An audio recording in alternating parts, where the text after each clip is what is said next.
माता रामो मत पिता राम चंद्रः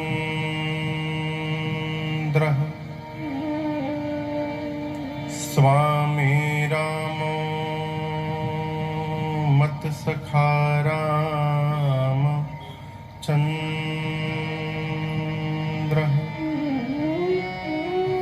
सर्वस्वं मे रामचंद्रो दयालु नार्यं जाने नैव जाने न जाने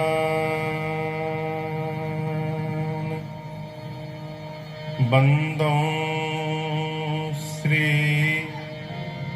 तुलसी के चरण जिन कीन्ह्यों जग काज कलि समुद्र बूढ़त लखे प्रगट्यों सप्त जहां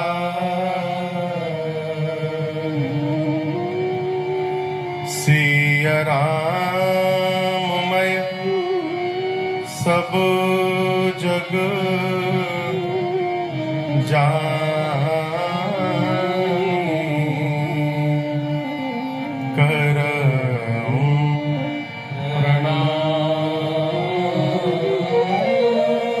जोरी जुग पानी।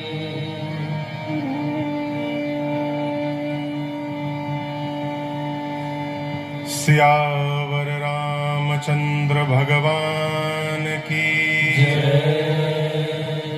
जोर से बोलिए। सियावर रामचंद्र भगवान की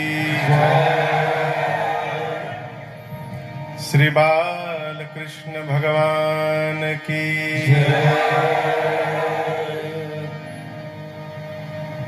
उमापति महादेव की पवन सुत हनुमान की पूज्यपाद गोस्वामी श्री तुलसीदास जी महाराज की श्री रामचरितमानस भगवान की ओम नमः पार्वती पतये हर हर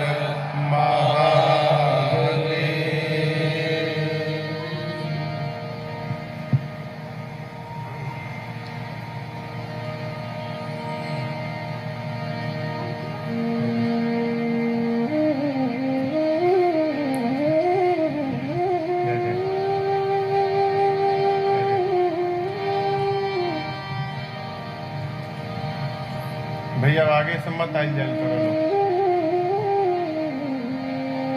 झगड़ा जाएगा पीछे से आओ जाओ।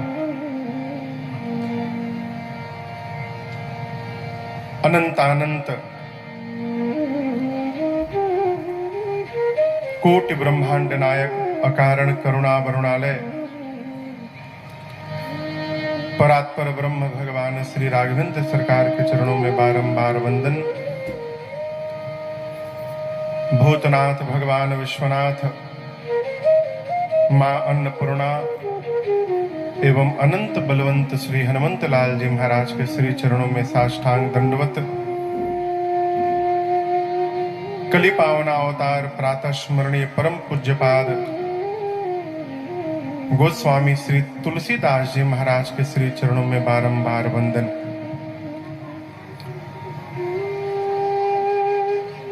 बिहार के रोहतास जिले में स्थित आपका ये ग्राम खैरा भूधर, यही नाम है ना भैया?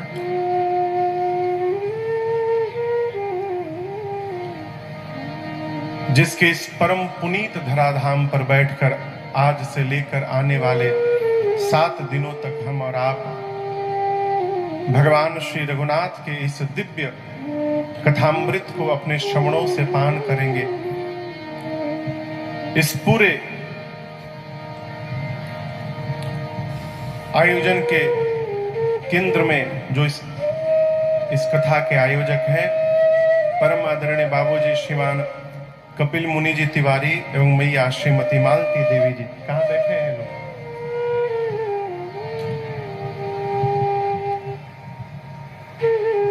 ये कौन यजमान हलो? एक आदमी है ने एक आदमी ही जा बैठल बा। जोड़ा में बैठे के चाहिए ना। बाबूजी रुआ हो जा माई के लगे चल जाए।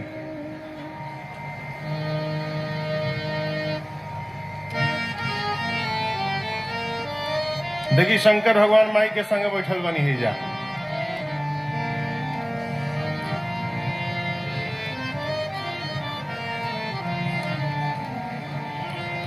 का एक संग ना बैठे निका बाबूजी?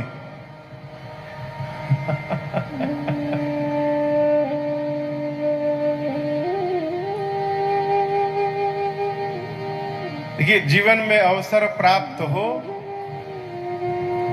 तो पति और पत्नी को साथ में बैठकर सत्संग करना चाहिए। इस बात के साक्षी हैं भगवान विश्वनाथ। यहाँ दर्शन करिए, बाबा मैया के साथ ही बैठे दिखाई पड़ेंगे आपको। तो हमारे परम आदरणीय बाबूजी श्रीमान कपिल मुनि तिवारी जी एवं मैया श्रीमती मालती देवी जी जो और इस पूरी सप्तदिवसीय श्री राम कथा के, हाँ अब ये हुआ सही,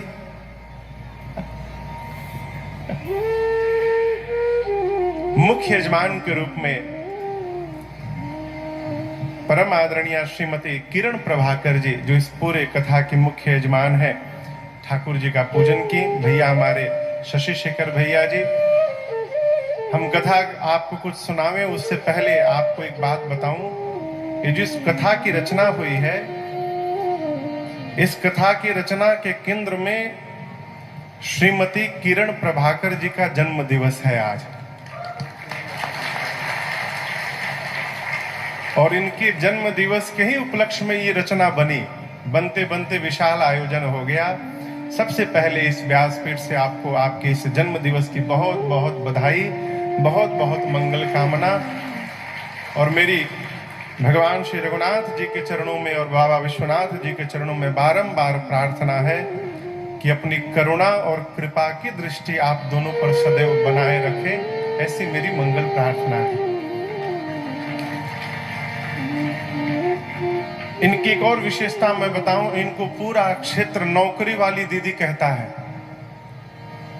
जैसी मुझे सूचना मिली, लगभग 700 लोगों को श्रीमती किरण प्रभाकर जी ने अपने बल पर इस क्षेत्र में बड़े बड़े कंपनियों को बुलाकर नौकरी प्रदान कराया।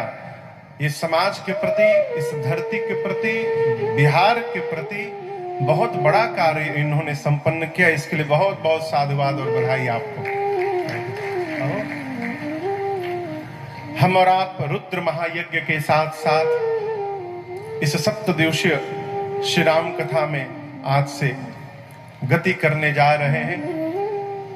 आसपास दूर से आए आप समस्त कथा के रसिक श्रोता बंधु माताएं बहनें, हमारे बोकारो से भैया प्रेमचंद जी आए हैं, और भी बहुत दूर दूर से, काशी से कुछ लोग आए हैं। जितने लोग मुझे देख रहे हैं और YouTube और Facebook के माध्यम से जहां जहां भी विश्व में लोग इस कथा को सुन देख रहे हैं, आप सभी लोगों को मेरा सादर जय सिया राम। जय सिया राम।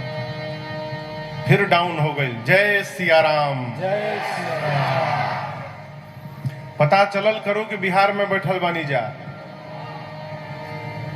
अब बिहारों में आरा छपरा के रोहतास के लोग इतना ढीला रहे तो कैसे काम चली है? भैया अपना घर तो वैशाली में है। इस क्षेत्र की विशेषता बताऊं, विशेष करके आरा के जो सटा हुआ भाग है, यहाँ जयकारा एक बार में नहीं होते, 2 बार में होता है। दर्शन कराऊं? बोलिए सियावर रामचंद्र भगवान की जय। जय।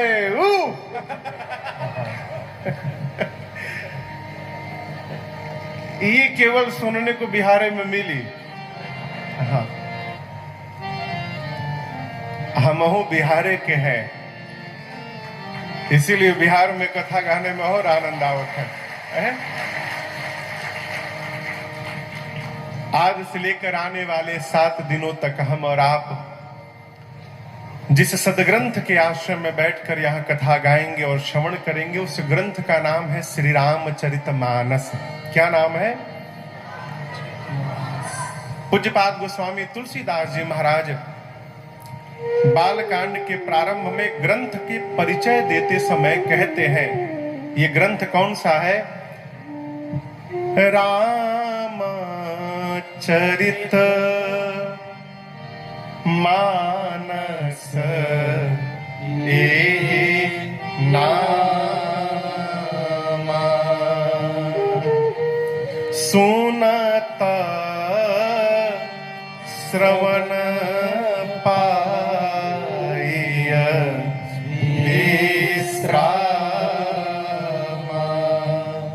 पूज्यपाद गोस्वामी श्री तुलसीदास जी महाराज कहते हैं, इस ग्रंथ का नाम है श्री रामचरितमानस। मानस का मतलब समझते हैं? मानस का अर्थ होता है मन। मानस यानी मन। गोस्वामी जी ने इस ग्रंथ का नाम श्री रामचरितमानस अकारण नहीं लिखा है। और आपसे एक निवेदन करूं, इस ग्रंथ की रचना सामान्य बोलचाल में, सामान्य ज्ञान में ऐसा प्रतीत होता है कि गोस्वामी तुलसीदास जी महाराज ने इसको लिखा है, लेकिन ये ऐसा है नहीं।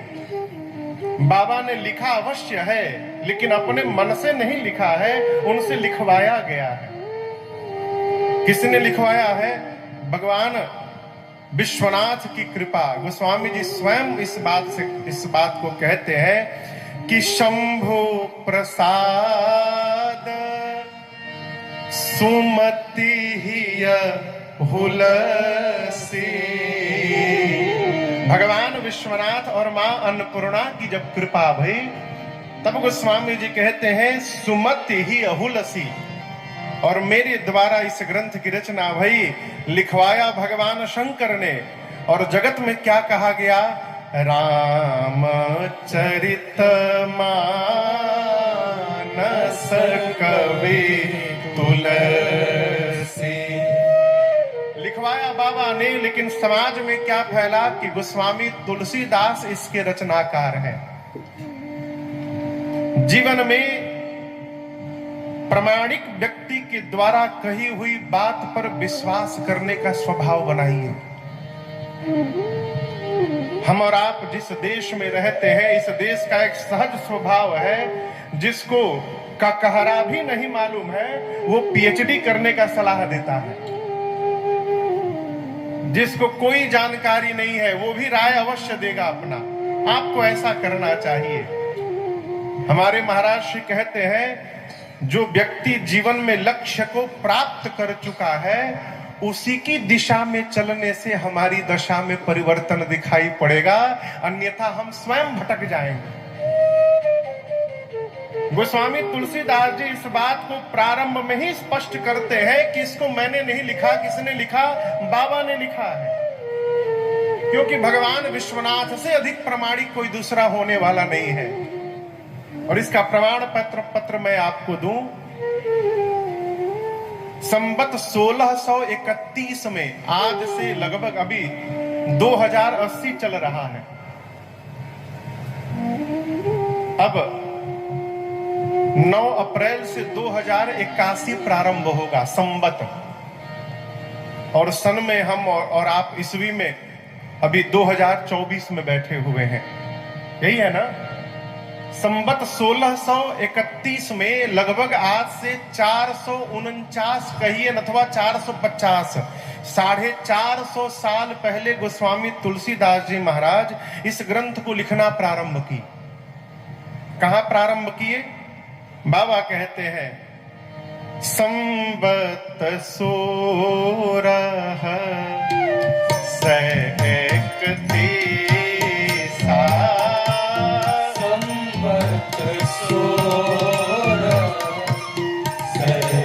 1631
प्रकाशा अवधपुरी चरित्र प्रकाश जेहि दिन राम जन्म श्रुति गावहि जेहि दिन राम जन्म श्रुति गावहि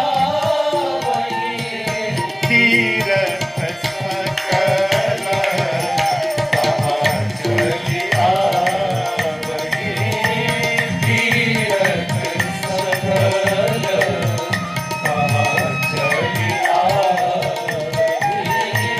तीरथ सकल कहाँ चली आवहि तीरथ सकल कहाँ चली आवहि। यहाँ दर्शन करिए। गोस्वामी जी कहते हैं संवत 1631 में स्थान क्या है? अयोध्यापुरी। स्थान कौन सा है? अयोध्यापुरी। दिन कौन सा है? बाबा कहते हैं जेहि दिन राम जन्म श्रुति गावहि। अर्थात श्रुति कहते हैं वेद भगवान को। वेद भगवान जिस दिन राम जी के जन्म की तिथि बताते हैं, राम जी का जन्म कहिया वही रहे, कहते हैं जेहि दिन राम जन्म। अर्थात श्रुति कहते हैं वेद भगवान को। वेद भगवान जिस दिन राम जी के जन्म की 30 में अयोध्यापुरी में नौमी भौमवार मधुमासा। इतना ही नहीं, कोई भी बात की गवाही जब ली जाती है तो पूछा जाता है वहां कौन कौन था गवाही देने के लिए। आपको बात बताऊं, जिस दिन रघुनाथ जी के जन्म की तिथि आती है नौमी तिथि, नौमी तिथि के दिन श्रीधाम अयोध्या जी में धरती नहीं ब्रह्मांड के जितने तीर्थ हैं अपने को कृतार्थ करने के लिए अयोध्या पहुंचे रहते हैं। गोस्वामी जी कहते हैं जेहि दिन राम जन्म श्रुति गावहि तीरथ सकल तहाँ चली आवहि। सारे के सारे तीर्थ अयोध्या में उपस्थित रहते हैं। ये प्रसंग के आश्रम में आप केवल अयोध्या में पहुंचने के साथ एक स्थान पर जाने से सारे तीर्थों की यात्रा आपकी पूरी हो गई। जिस दिन, जिस क्षण, जिस मुहूर्त में, जिस घड़ी में, जिस बेला पर, जिस दिन में, जिस स्थान पर भगवान श्री रघुनाथ जी ने अवतार लिया, उसी दिन, उसी समय, उसी स्थान पर, उसी ग्रह नक्षत्र के समय गोस्वामी तुलसीदास जी मानस को लिखना प्रारंभ किए। ये तुलनात्मक दृष्टिकोण कहता है कि ये श्री रामचरित मानस किताब नहीं है, ये श्री रामचरित मानस कलिकाल में मेरे रघुनाथ जी का अवतार है। ये भगवान का वांग्मय। अपात्र को पात्रता देकर पूरे संसार में घुमा रही है केवल ये पोथी जी। क्यों? ये साक्षात भगवान है। विश्वास करिएगा तो विश्वास आपको फलीभूत होगा। जीवन में कोई भी कार्य करिए, सबसे पहले आपको विश्वास में होना पड़ेगा। आप भजन करिए, आप नौकरी करिए, आप व्यापार करिए, खेती करिए, कुछ भी करिए, यदि आपको स्वयं के प्रति विश्वास नहीं है तो हजारों साधन एकत्रित करने के बाद आप सफलता प्राप्त करने वाले नहीं हैं। पहले आत्म को, अपने आप को विश्वास में लाइए। गोस्वामी जी कहते हैं बिनु विश्वास भगति नहीं, अत्ते ही बिनु द्रवहि न राम है। भक्ति बाद में करिए, पहले विश्वास में रहिए कि भगवान है। बहुत पहले एक श्रोता ने मेरे से प्रश्न किया, महाराज हम मलवा जपे नहीं तो भगवान के पता चलेला ना कि हम जपता नहीं।